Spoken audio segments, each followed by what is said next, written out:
back all the viewers to my channel. I'm Vaishnavi and today I have brought you a very interesting story about a very interesting man, that is Kalidas. Kalidas के बारे में ज़्यादा कुछ जाना तो नहीं जाता है, पर जितनी नॉलेज इकट्ठा कर पाए हैं उसके हिसाब से ये वीडियो बनाया गया है। अगर आपको वीडियो अच्छा लगता है तो of course please like it. It's on your request, आपकी रिक्वेस्ट पे ये वीडियो मैंने बनाया है। पहले जान लेते हैं कालिदास की ओरिजिनल लाइफ के बारे में, जिसके बारे में किसी को कुछ नहीं पता है। क्यों? क्योंकि कहीं इनके लाइफ में कुछ लिखा नहीं है इनके लाइफ के बारे में।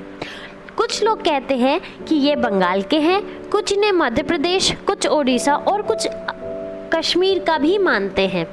इनके काम जो कि इनके वर्क्स हैं उसके बेसिस पे इनको उज्जैन, मध्य प्रदेश का या फिर कश्मीर का माना जाता है, क्योंकि इनका एक वर्क कुमार संभव ज़्यादातर माउंटेन एरियाज़ के बारे में है, जिससे इनको कश्मीर के बारे में भी रिलेट किया जाता है कश्मीर से, कि ये कश्मीर के भी हो सकते हैं। जहाँ तक बात है कि ये गुप्ता पीरियड में किंग विक्रमादित्य के 9 रत्नों में से एक थे, इसका भी कोई हिस्टोरिकल यानी कि ऐतिहासिक रिकॉर्ड नहीं है। अब जानते हैं इनकी स्टोरी। माना जाता है कि ये बहुत ही प्रचंड मूर्ख थे, लोग इन्हें काफ़ी ताने सुनाते थे। इनके घर वाले भी इनसे नाखुश ही रहते थे। अब हम लोग चलते हैं रानी विद्योतिमा की तरफ। इनके बारे में हमने काफ़ी कुछ जान लिया। बात उस समय की है जब रानी विद्योतिमा, जो कि बहुत ही ज़्यादा इंटेलिजेंट यानी कि बुद्धिमान थी और उतनी ही ज़्यादा सुंदर भी थी, इनको ख्याल आया कि शादी करते हैं। बट इनकी एक शर्त थी कि जिनको भी उनसे शादी करनी है उन्हें शास्त्र विद्या में यानी कि एजुकेशन में, नॉलेज में हराना होगा। रानी सबसे सवाल पूछती गई, पर कोई भी उनके सवाल का सही जवाब नहीं दे पाया। उस समय के सबसे विद्वान पंडित वहाँ पर आकर विराजमान हुए उस स्वयंवर में, पर उनके भी जवाब से ना सहमत होकर रानी ने उन पे हंस दिया, जिससे वो बहुत ज़्यादा इंसल्टेड फील किए। उनको बहुत ही दुख हुआ और वो वहाँ से चले गए। जाते जाते वन में उन्होंने एक आदमी को एक डाली पे बैठकर लकड़ी काटते देखा।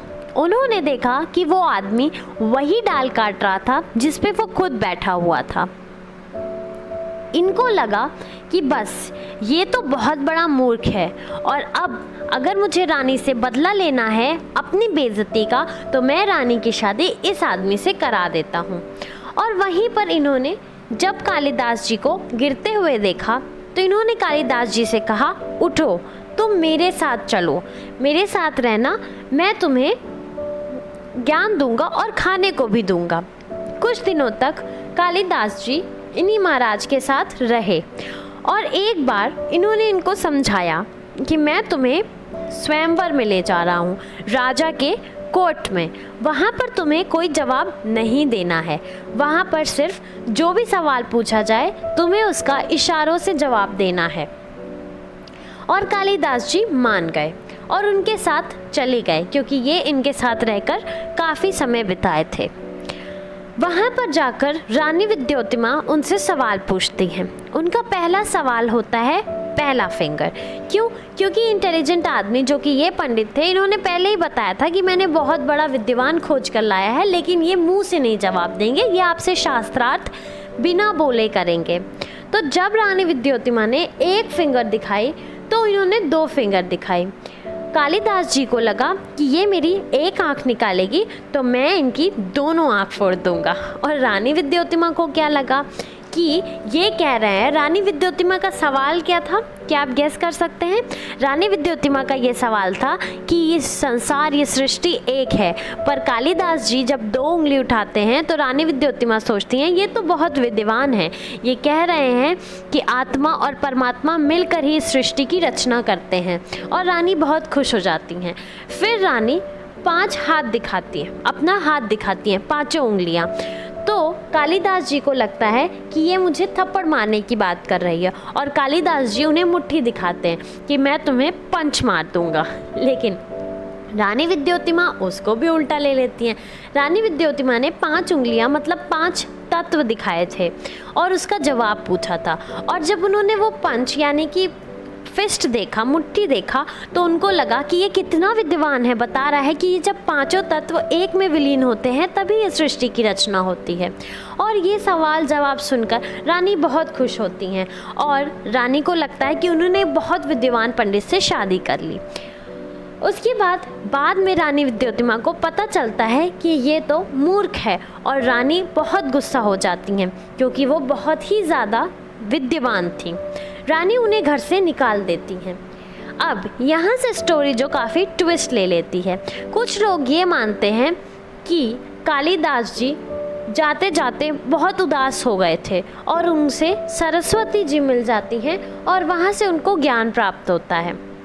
पर कुछ लोग ये मानते हैं कि जब कालिदास जी अपने घर छोड़कर चले गए थे तो उसके बाद उनके साथ बहुत बड़ा एडवेंचर हुआ था। और वो क्या था?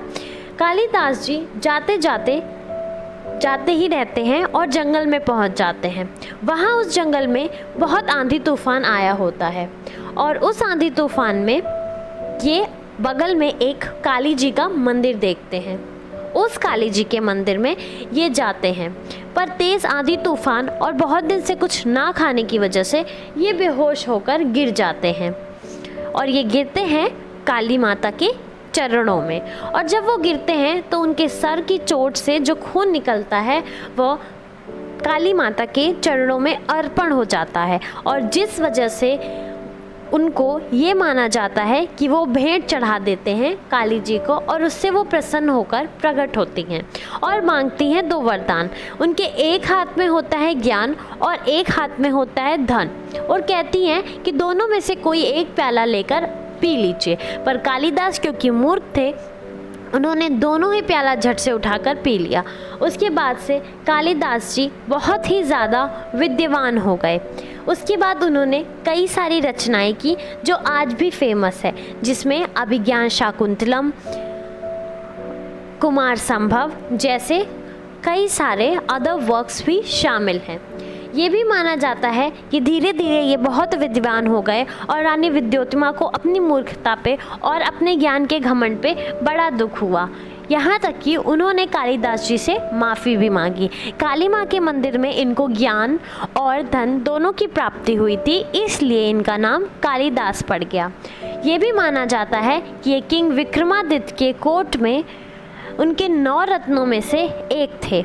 पर जैसा कि मैंने वीडियो के पहले ही बताया, ये कहीं पर हिस्ट्री में यानी कि इतिहास में कहीं भी नहीं लिखा है, इसलिए इस बात की पुष्टि करना संभव नहीं है।